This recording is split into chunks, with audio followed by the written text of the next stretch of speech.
It sounds like Lincoln Riley got the message. You are Locked On Trojans, your daily podcast on the USC Trojans, part of the Locked On Podcast Network, your team every day.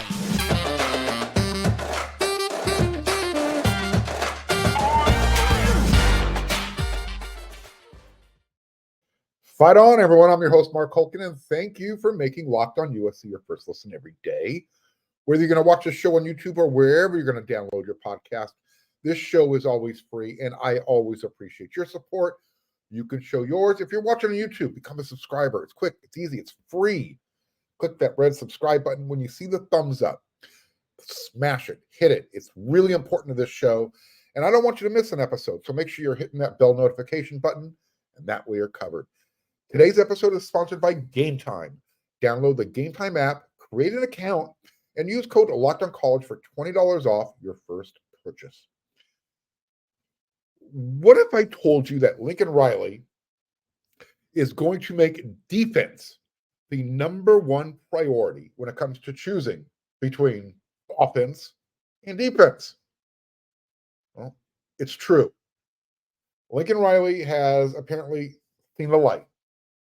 He had an epiphany, repented, talked it to a burning bush, spoke with somebody. Whatever happened on Monday, Coach Riley told the media. What I told Coach Lynn, D'Anton Lynn, is my mentality going into it is we're going to do everything we can in this program to accelerate the process of us playing great defense at USC. Everything we do is going to be done with the defense in mind first. This was the first time Coach Riley has spoken since the new defensive coordinator, D'Anton Lynn, was hired, and Lincoln Riley was talking on the topic, and I loved what he was selling. Okay, he hit all of the right buttons when he spoke on Monday to the media. Let me repeat that. Everything we do is going to be done with the defense in mind first. Okay, you get that? Sink in. Memorize that. I had to go back and make sure I heard that right the first time. He also said there will be a lot of philosophical changes made in the program to adapt to D'Anton Lynn's defensive scheme. He mentioned the defensive line size. That was one of the examples he was keying in on. I continue to quote Riley from Monday. There was a few kind of non-negotiables on my part, and they matched up with Coach Lynn, especially with the defense front, especially with the evaluation and size and the defensive front and how we want to play there. Not just fits that, it excels with that. We're going to teach, going to develop in a different way to make sure we fit exactly what we want to be defensively, end quote. Now, what Lincoln Riley didn't do is he didn't mention what type of line specifically, but I think everybody inferred from his comments, he meant he wanted to be bigger across the line. Maybe not necessarily 300-pound defensive end rush ends, but USC definitely needs to get bigger, especially in the middle of that defensive line. In fact, I could have swore he said something about getting bigger and badder. Excuse me. He went on to say that size and style up front and adapting well to the talent personnel on a team are two areas where D'Anton Lynn stood out. So he was talking about why he made that hire, why he was the right choice. Look, I saw all I needed to see when UCLA took USC behind the woodshed. That sold me then that, you know what? I think this guy has the defensive chops to get it done. He did it in less than a year. He didn't inherit a roster that was deep with defensive talent. So what he showed is he knows how to relate to players. He can get the message across, and he can do it in a short amount of time. So, as I said, I liked what Lincoln Riley was selling when he spoke to the media on Monday. Now I want to see him deliver. Talk the talk. Let's back it up. Let's walk the walk. So Coach, you kind of admitted you had a problem. And that's the first step. You admitted it. The next step is you're going to act on it now, right? Don't slide back into what feels comfortable. Trust your offense and trust your decision that leaning towards the defense when it's time to kind of feed the house, when it's the right thing to do, go defense first, offense second. Follow that North Star. And that's another area of growth, I think, that we got from head coach Lincoln Riley. Now, my everydayers are going to remember USC's athletic director, Jen Cohen. I mentioned this on yesterday's episode of Locked on USC, that she was recently interviewed by the LA Times. And I mentioned how she gave her vote of confidence for Lincoln Riley. Let me repeat what she said regarding the 2023 season and how disappointing it was. First of all, really disappointing year. We had big goals and we have high expectations for us here, and that's why we're here. He, Coach Lincoln Riley, loves the pressure of that and the expectations of that, and so do I. So disappointed and frustrating, not just for the coaches and the players, but obviously for our fans and our former athletes. That's not the standard, and that's not where we're going. As far as Lincoln goes, I have full confidence in him. He has my full support. He's been incredible getting a chance to work. It's been incredible getting a chance to work more closely with him. Just a reminder, she took the job beginning of August. USC was kicking off the end of August. So it's not like she had a whole lot of time to kind of get to know Lincoln. It was get to know Lincoln as the season went along. So in that same interview with the LA Times, she also talked about the NIL program. And when she was talking about name, image, and likeness, this is what she said. Our North Star, I want you to focus on that word, because this goes back to what, I'll get there in a second.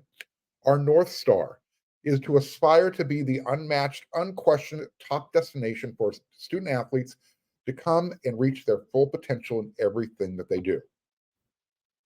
I mentioned a minute ago that I think that there might have been some more growth from Lincoln Riley. At the very top in the lead-in, I said, I think you got the message. Here's why. During Monday's Zoom call, when Coach Riley was talking with the media, and he was talking about his current staff and the future, I heard the same language. I mean, not verbatim, but some of the words, yes, but the message. Quote, there's one goal in mind here. Sound familiar? And that's kind of our North Star right now. That's the thing we're staying focused on, is building the best defensive staff in America here. Someone obviously convinced Coach Riley that defense needs more attention. Was it athletic director Jen Cohen? Was it a burning bush? Was it an epiphany? Whomever. It sounds like, at least the way I'm interpreting everything, reading the tea leaves, it sounds like Jen Cohen's foresight and North Star have rubbed off on Coach Riley as well. So, heard a lot of good things. It sounds, like I said this a while ago. Coach Riley will get the ultimate final say on his staff, but he has to listen to her boss, to his boss, which happens to be a she. And she hears it from her constituents, the people who make it rain at USC. Yeah. Someone had a conversation with Lincoln Riley. It's time to grow as a head coach. You're a great offensive mind, but let's lean a little bit to the defensive side right now. So we'll see. Again, love what I heard. Now I want to see it.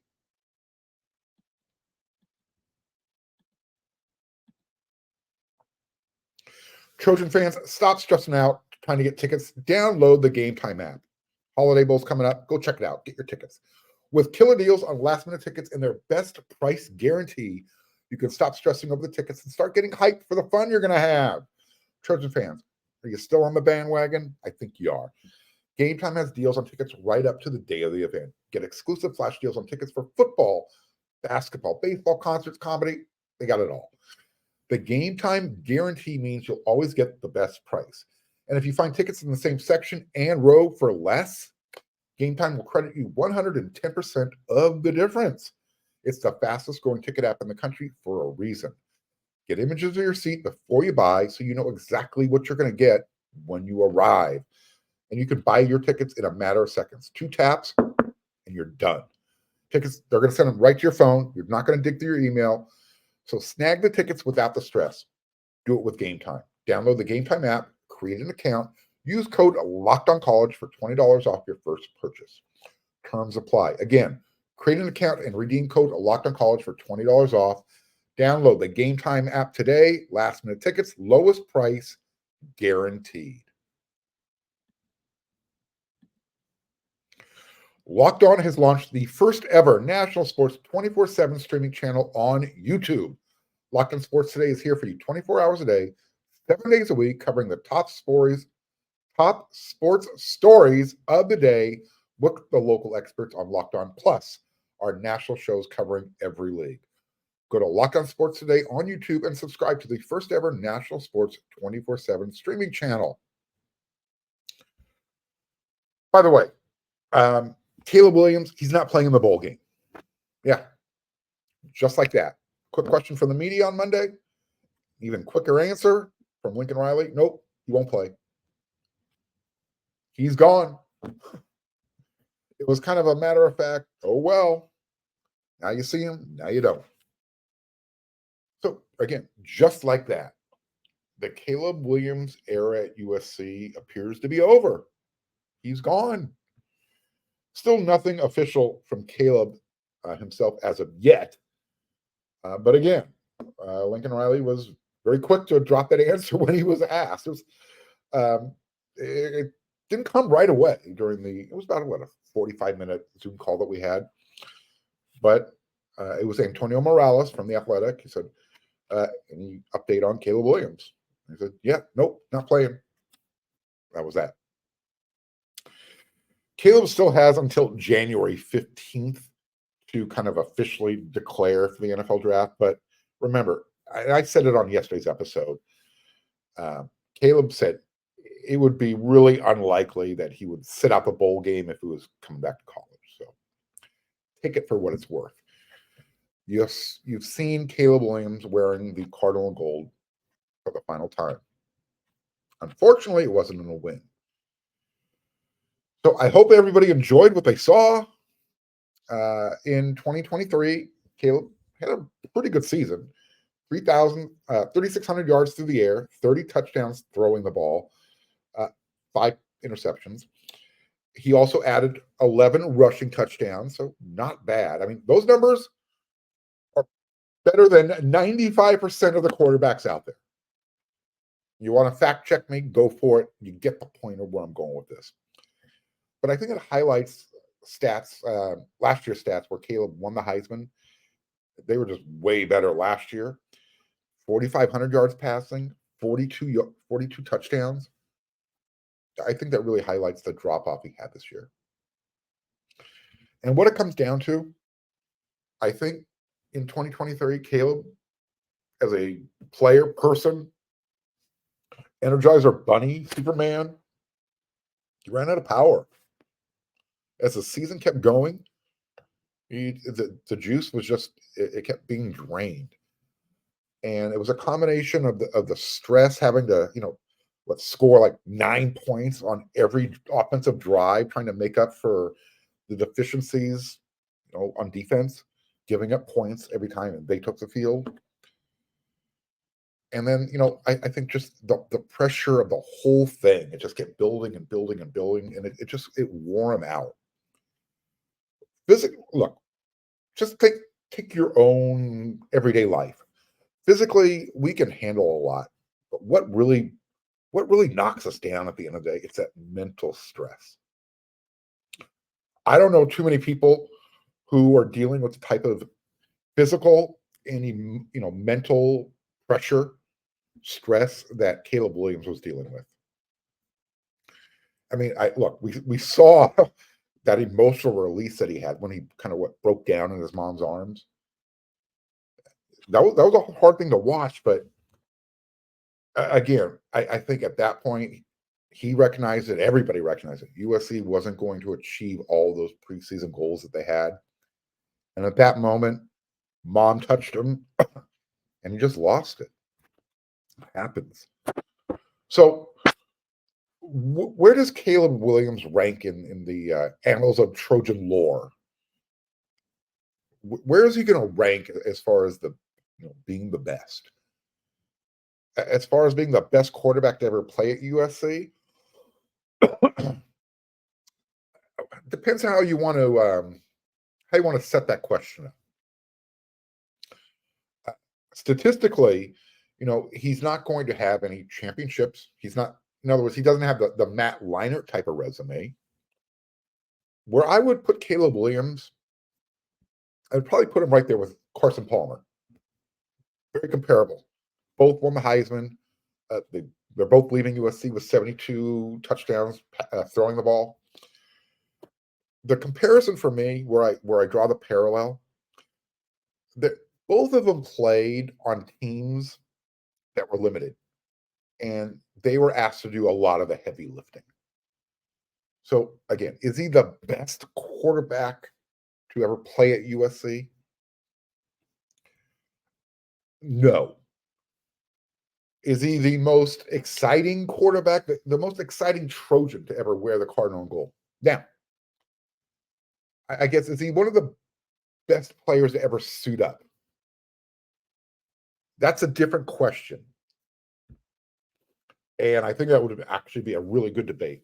For me, is it Reggie Bush or is it Caleb Williams? Most exciting Trojan. That would be a great debate. But now, he's not going to be playing on the Holiday Bowl again. We saw him for the last time. Now we get to see who USC on offense is without Caleb Williams. Remember when I asked Lincoln Riley after the Arizona game, who are you? What's your identity on offense? Now we get to kind of find out. I know they're going to be lean, and I don't mean they're going to be leaning on their running game. They're going to be short on numbers, thin on numbers in that running back room. Because he did confirm on Monday that Austin Jones is playing. So what that means, Austin Jones, Quentin Joyner, and Amarian Peterson. Those are your three scholarship running backs who will be in uniform for the game. A reminder, Amarian Peterson has not ran the ball in a game since Stanford, September 9th. So we also know Miller Moss is going to be starting the game. And I have a feeling it's going to be he's going to be playing behind a young offensive line. Because Riley said more players are probably not going to be available for this game by the time it rolls around, December 27th. So he mentioned Elijah Page, gave him some big-time props on Monday during the Zoom call. Again, I think it's going to be a much different-looking USC team, especially on offense, specifically on offense, as far as who's going to be out there playing. For instance, I think a couple of guys who might not play just because they're going to get themselves ready for the NFL draft. Jarrett Kingston, we know he didn't suit up in the last game of the season. And I'm just throwing this name out there because I don't think he has anything left to prove. How about Justin Dietich? What about Jonah Monheim? What's he going to do? He played tackle this year. I don't think he's going to play tackle in the NFL. So is he going to come back? Is he going to play in the bowl game? Where are they going to play him? Are they going to finish off at tackle this season? USC's roster against Louisville is going to be young, inexperienced. I think it's going to be very inexperienced and young along the offensive line. Definitely a running back. Austin Jones will be back there. But again, you got him, and you got those two true freshmen. And then what about wide receiver? If Taj Washington decides he's going to jump to the NFL, is he going to play in the game? Brendan Rice is already gone. So you're going to have Miller Moss, You're going to have all those young wide receivers. It's going to be an interesting game. And Louisville has a really good defense. Pretty much everything is top 20. And they're trying to get their 11th win of the season. And they're going to want to do it against a program named USC that they've never lined up against before. So, is Louisville a rung up from playing at Tulane? Absolutely. Louisville they're in the ACC. USC better be prepared. I think it's going to be a fun game. It's going to be an interesting game. But I think offensively, USC has their work cut out for them, especially with the possibility of so many players not being available.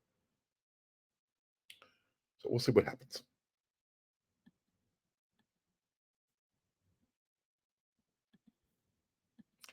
When you're hiring for your small business, you want to have as many top-tier candidates as possible for your interview. That's why you have to check out LinkedIn Jobs. LinkedIn Jobs has the tools to help you find the right professionals for your team, and they do it faster, and they also do it for free. LinkedIn isn't just another job board. LinkedIn has a vast network of more than 1 billion professionals, and that's going to make really a cool place to find somebody to hire. Hiring is easy when you have that many qualified candidates. So easy, in fact, that 86% of small businesses get a qualified candidate within 24 hours. LinkedIn knows that small businesses are wearing a lot of hats, and you might not have all the time in the world or the resources to do the hiring. Thankfully, with LinkedIn, the process is intuitive, quick, and easy. They even just launched a feature that helps you write your job descriptions, and that makes the process even easier and even quicker. Post your job for free at linkedin.com/LockedOnCollege. That's linkedin.com/LockedOnCollege to post your job for free. Terms and conditions apply.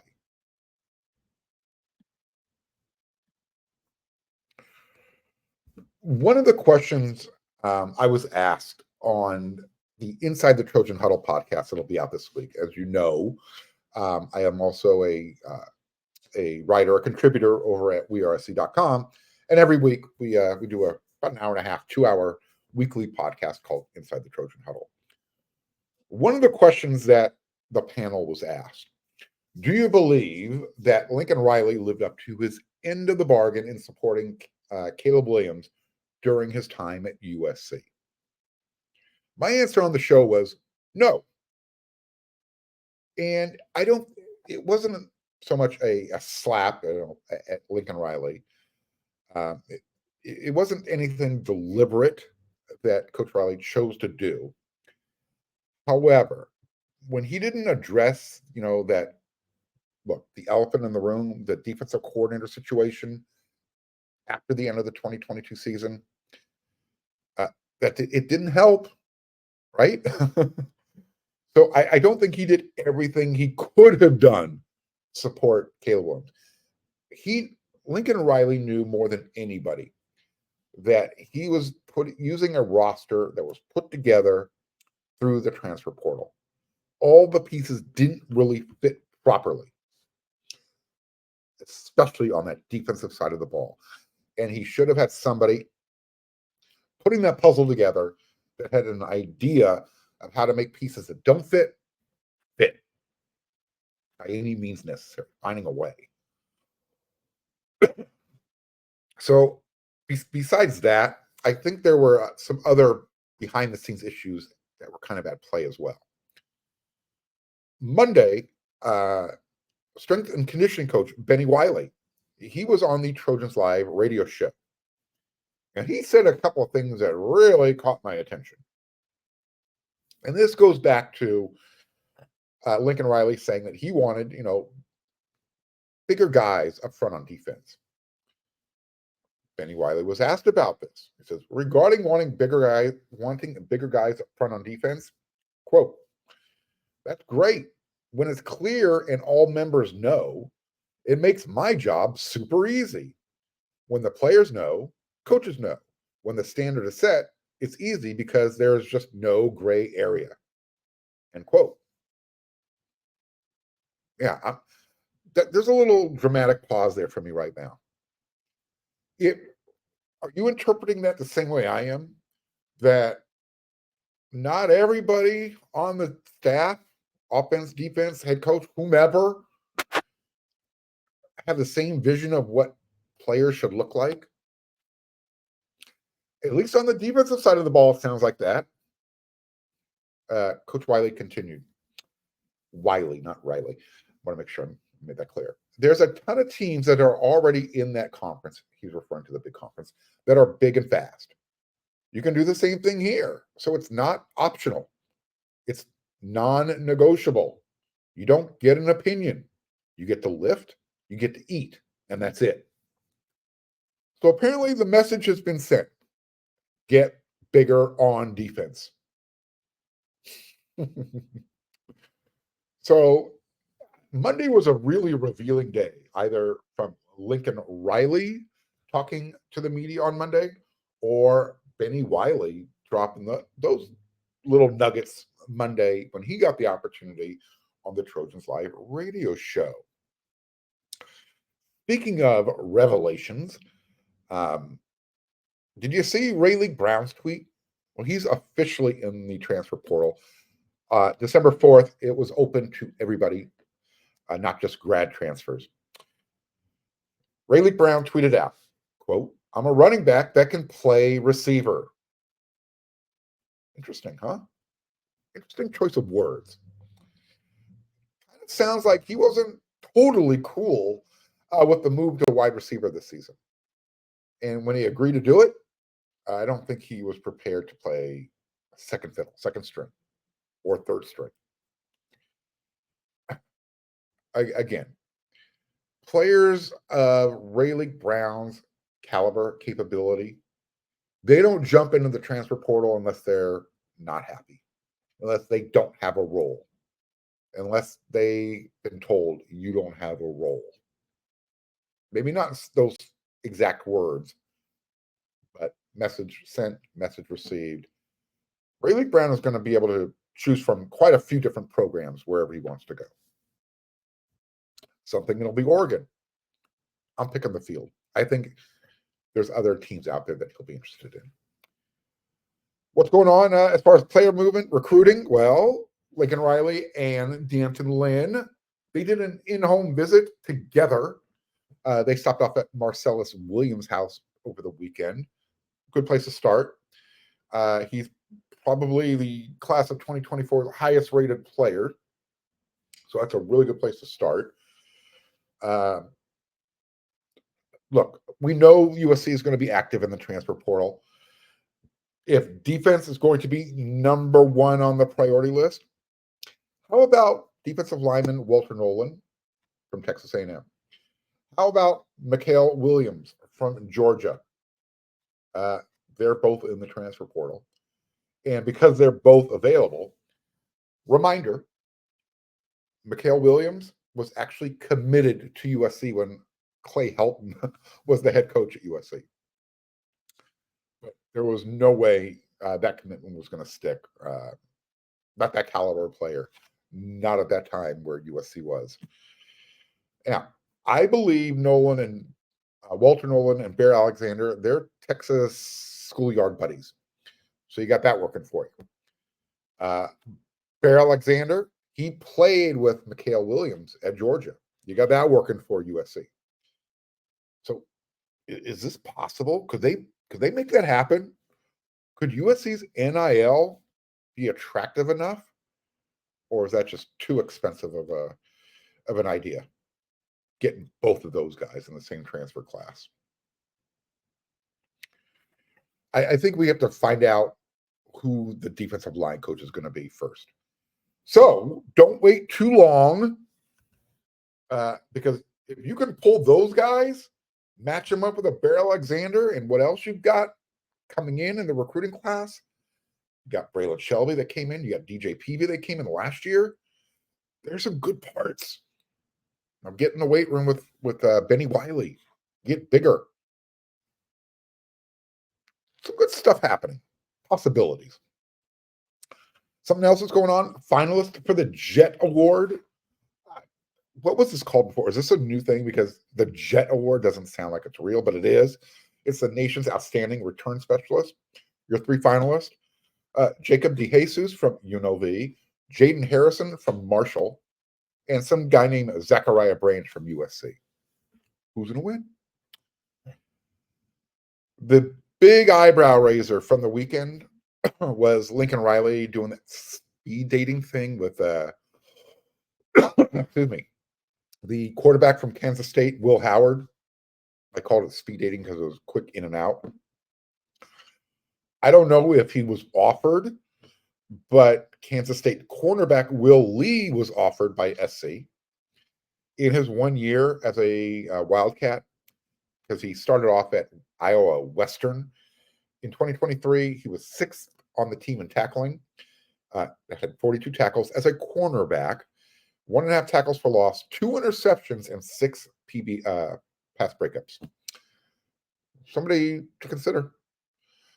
Now, I mentioned on the whole,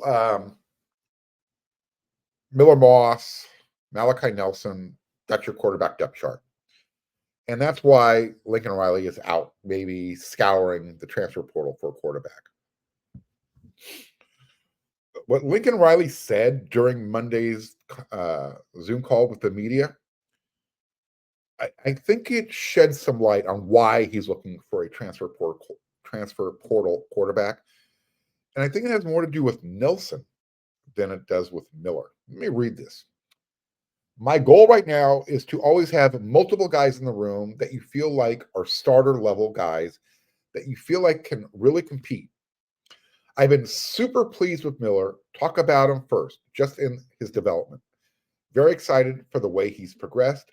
I think he's been really, really strong here as the backup the last 2 years, and I think he has gained a lot of momentum. I think he really improved as a player. I would have liked to have been able to play him a little bit more here in the last couple of years, but the opportunities that he has had, he's played well and he's moved us well, which I think is no surprise. So I fully expect him to be in the mix no matter what happens. Malachi is obviously a young guy. He's got a world of talent. He's working hard, and he's had a few physical hurdles he's had to overcome, which hasn't been necessarily been the smoothest of years. And a lot of it out of his control, trying to get back healthy, where he can train and develop to the level that he wants to, and where we all want to. He's certainly going to get there and certainly has a bright future and has battled through a lot of things. So we're eager to get him back completely healthy and back to where he's developing on a really fast track. And I don't think he's that far away from that, but that's still been a little bit of a process. Sorry about that. That was a mouthful. So I think it's because whether it's something he can control or not, if it's due to injury, it's where Malachi Nelson has developed so far as a true freshman. That's how I interpret it. That's where the lack of comfort comes from. Not so much Miller Moss. I think it's behind Miller. So as far as hitting the transfer portal for offensive line players, Lincoln said that he's going to be less reliant on the transfer portal with regards to building his offensive line of this season, noting that they're going to look at maybe 1, maybe 2 guys. It sounds like they're really leaning on the 2022 and 2023 guys. And then one last note before we get out of here for this episode of Locked On USC. Reggie Bush. He's being inducted into the College Football Hall of Fame. So one more time, NCAA, Heisman Trust, give him back his damn Heisman Trophy Award already. If the NCAA is willing to put him into the College Football Hall of Fame, let's end the charade. Give him that bronze trophy. USC, put it back inside Heritage Hall. Make everybody have a very happy Merry Christmas, happy holidays, happy Hanukkah, Kwanzaa, whatever you celebrate. This should be a part of it. All right, that's it for this episode of Locked On USC. I will be back again with another episode tomorrow. That's what we do, 5 times a week. So until then, everyone, you know what to do.